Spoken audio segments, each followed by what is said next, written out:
বিশ্ব ফুটবলের মহা তারকা ক্রিশ্চিয়ানো রোনালদো এবার বড় ক্লাবের মালিক হতে যাচ্ছেন। মেসির সঙ্গে প্রতিদ্বন্দ্বিতা ছেড়ে রোনালদো এখন মাঠের বাইরের এক অন্য মিশনে। তার এই সাহসী পদক্ষেপ ক্রীড়া জগতেই তুলতে পারে নতুন ঝড়। তাহলে রোনালদোর নতুন লক্ষ্য কি, আর কিভাবে তিনি এটি বাস্তবায়ন করতে যাচ্ছেন, জানতে হলে ভিডিওটি দেখুন সম্পূর্ণ। ক্রিশ্চিয়ানো রোনালদো ফুটবলের এক জীবন্ত কিংবদন্তি। মাঠে তার সাফল্যের গল্প সবাই জানে, কিন্তু এবার তিনি নিতে যাচ্ছেন এক ভিন্ন চ্যালেঞ্জ। তাকে শুধুই ফুটবলার হিসেবে নয়, এবার হয়তো দেখা যাবে বড় ক্লাবের মালিক হিসেবেই। ঠিক শুনেছেন, রোনালদো বড় পরিকল্পনা করছেন।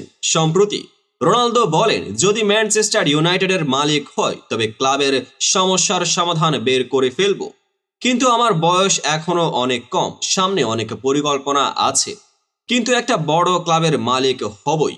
আমার কথাগুলো মনে রাখবেন।